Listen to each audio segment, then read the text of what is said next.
Hello, welcome to my reflection video.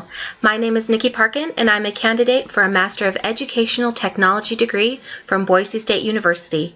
Let me tell you a little bit about myself. I currently live in the Boise area with my husband and 4 small children. Yes, 4 children. Here are a couple pictures of my wonderful family. We love everything from Disneyland to fireworks, going to the zoo, and especially horseback riding. My husband and I went back to school when we had our first baby, as we really wanted more for him. It's been a long journey, but I've learned so much along the way. I've wanted to be a teacher ever since watching my 5th grade teacher, Mrs. Navratil. I remember sitting in her class thinking that I wanted to be just like her. I've also realized that while seeking my college education, being a teacher really fits my personality. I love being around children, but it truly goes deeper than that. I want to prepare them for a successful, educated future. In spring of 2010, we both received our bachelor's degree, mine in elementary education, from Boise State University. Shortly after, I found this program and started my next academic adventure. While I'm currently a stay-at-home mom for the next year or so, I know that my future students will really benefit from what I've learned while at Boise State in the M.E.T program. Going into the EdTech program further enhanced my resolve, commitment, and ability to make a difference for my students. The first artifact that I'm going to show you was a project that I created in EdTech 506. The assignment was to create a thematic unit of instruction for our target age group. For this project, I chose to create a unit based on growth and expansion in the Western United States for 4th grade students. As you can see from the web address, I actually created this on the host site of Weebly. Weebly was one of the first host sites that I ever had learned about or used on the EdTech program. I've tried multiple others, however, I find that Weebly is extremely user-friendly. It's something that you can use to quickly throw together something or to even show students how easy it is to create and publish your own site. The thematic unit has various components, including 5 lessons and a concluding activity, which you can see the various tabs up here. Of this unit, one of my favorite activities was the concluding activity. In this lesson, students are using the internet resources and tools that they are provided, along with the knowledge that they have gained throughout the entire unit, to write an account of a historical figure or group. They're provided with this list and are assigned the task of creating a 6-page ebook. Story Jumper is where they are creating their ebook, and I actually created this for them just to show them that it's something that you could do as simple as adding pictures and some text. The main reason I enjoyed using and creating this unit is because I really had the opportunity to learn and to enjoy some fun interactive lesson plans using online Web 2.0 tools. The thematic unit was actually created for use in a traditional classroom, as a lot of the activities, including the primary sources lesson in Lesson 4, will require students to create physical artifacts together. However, with changing a few tasks, this thematic unit could be adapted to use in an online or mixed classroom. One of the first courses that I took early on in the program was EdTech 502. During this course, I created an artifact that I am quite proud of. This project, created for 4th grade Idaho students, is entitled Idaho History Native Americans. I really enjoyed making this artifact. I created the website using Adobe Dreamweaver and Adobe Fireworks. I really started from an empty slate here. Honestly, it was kind of difficult for me because before I had ever taken this course, I've never even really worked with HTML and CSS code. However, I quickly saw that the possibilities of doing this are completely endless. The WebQuest is aligned with Idaho State 4th grade standards and can be used for independent work in a traditional classroom or easily be used in a mixed or online class. After being introduced to the WebQuest, students go through the task and the process of the WebQuest, and then they go over here to the evaluation page to look at the rubric that will guide their work. So I know that this is kind of a funny thing to say, but I am someone who actually really loves rubrics. I like to have explicit instruction, and I like knowing what a teacher is expecting. And honestly, I don't ever expect my students to guesswork at what I would like personally. I created this actual rubric using Rubistar. Rubistar is a great free resource for teachers. I know that there's ads and that's not always the best and favorite thing, but I really liked this program because you can customize your own assignments however you'd like. You know, during this M.E.T program, I really have had the opportunity to create various rubrics using different templates and programs. And I'm finding that it's something I'm going to stick with. These skills, such as creating a unit or a web quest or even something like a rubric, or even uploading a site to a server, are extremely valuable resources I know I will use in future classrooms. Additionally, having the ability to write HTML code also provides me with the knowledge of what I need to be able to look up a code of a page or adapt and change them if there is a functionality issue. While I found this to be extremely challenging, I also found it to be fulfilling. The third artifact that I would like to share with you was one that I created for YouTube for Educators, EdTech 533. For this project, I created a YouTube video about animal habitats. To begin with this artifact, I first created a simple PowerPoint slideshow. When I made the slideshow presentation, I was actually teaching animal habitats to my second grade students for a science unit. Because this was their first introduction that they'd ever had to habitats, I created a very simple, explicit slideshow. Now you may ask, why am I choosing to share such a simple PowerPoint with you? However, have we not all been using PowerPoints for years? Well, yeah, most of us have, but this was the first time that I had used a program called Screencast-O-Matic.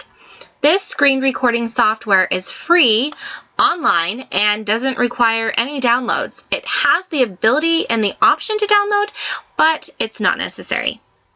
I was extremely excited to find this online tool. I know that it's a simple way of using screen recording that can be used by young students, even in my opinion as young as second grade, depending upon their experience with technology.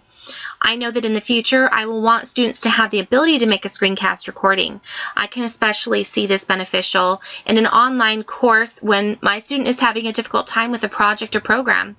They can send me their screencast recording and I can then video conference them and know exactly what the problem is and help them work through it. It would literally be like I was working right over their shoulder. Back to the artifact. So after I created the screencast voiceover for my slideshow, I uploaded the product to the YouTube channel. I have to say I'm pleasantly surprised to report that I have almost reached 6,000 hits. It really shows me that there's an educational need for videos such as this. There are certain topics and content areas, honestly, that for younger kids, it's really hard to find support in videos for. Having knowledge and ability to create such an artifact as this is priceless.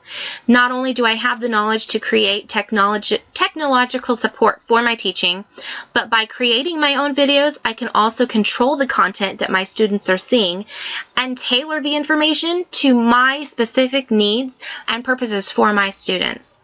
Furthermore, by publishing these artifacts, I not only have them for future students to view, but I'm also allowing other educators to benefit from the knowledge and tools and processes that I've attained during this M.E.T program.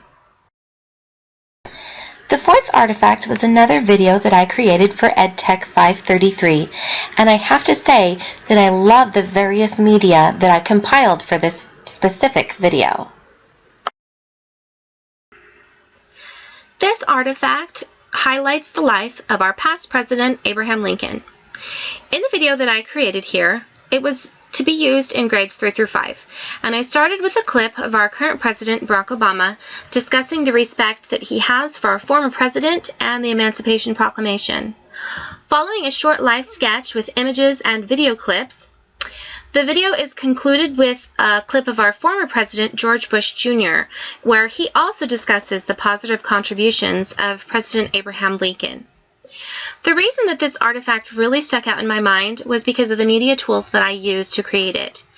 During the YouTube for Educators course, I was introduced to Creative Commons. I had always used clip art or other public domain images or created my own, but I had never found this great tool. I love that there are literally thousands of images available for public use. I was able to actually find a lot of the images for this YouTube video in the Creative Commons area. The video clips, however, such as the clips from our president, is from the TeacherTube. This TeacherTube forum is absolutely amazing and may just be the next best thing for schools where their YouTube access is blocked. Unfortunately, I personally feel that this is unnecessary and probably more prevalent than I personally would like, because the one thing that this M.E.T program has showed me is the use of YouTube in the classroom is absolutely amazing. There are so many tools that can be used, and there really are safeguards that can be put up, but unfortunately, I don't think a lot of people know that. Both Creative Commons and TeacherTube are web tools that I feel completely comfortable with using because of all the various projects that I have created for this specific EdTech course. The last artifact that I've selected is quite a different one compared to those I've shared with you already. This one was the final project for the class Managing Technology Integration in Schools. This paper, entitled Technology Training for Professional Development, was quite an awakening, for lack of a better word. It wasn't until this M.E.T program and this class specifically that I really started to think of myself as more of a technology integration professional than a student. I may not have as much classroom teaching experience as other elementary teachers, but I have learned valuable information, and tools that I have learned during this master's program have taught me some extremely valuable lessons.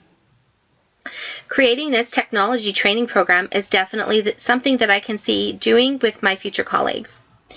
Additionally, the project not only felt comfortable to me, as I felt confident in my abilities to share my knowledge in educational technology, but I also found that I was really excited about the prospect of teaching others about what I have learned. So this technology training that I wrote for this course was designed to take place in various sessions, 5 sessions to be exact. In the introductory sessions, the teachers will be divided into 4 groups, and each group will be charged with familiarizing themselves with a specific Web 2.0 tool. As you can see, Group 1 is in charge of Prezi, Group 2 EdCanvas, Group 3 Weebly, and Group 4 GoAnimate. In the following tech training sessions, the group that is assigned to that specific Web 2.0 tool will be in charge of supporting the trainer with their experiences and recommendations. The training sessions here not only include explicitly relayed information, but they also include hands-on practice, allowing the teachers to address any concerns that they may have come across while working with and exploring these tools. As you can see, the tools addressed in this specific technology training are ones that can be extremely valuable to the teachers. As I tried to decide which artifacts to share with you for this reflection video, I honestly had a difficult time as I kept thinking of the various artifacts that I really wanted to share with you. Ultimately, I know that this proves to myself that I gave it my all. I know that each project I have created, I could probably look back at and update and change those old artifacts, as it's been a while for some of them. But I also realize this is how technology is. The world is changing and technology changes, and this is a good thing. The book of the M.E.T program may be closing for me, but using the knowledge that I've gained throughout the past couple years is only the beginning. While I started my M.E.T program to help myself become individually a better teacher, I also now know that I would like to become an asset for other colleagues and professionals, as I not only have the desire to share the information that I've learned, but I also have the conviction that educational technology integration is essential in today's society. Additionally, I've gained confidence in my ability to create artifacts, papers, videos, and even design online courses.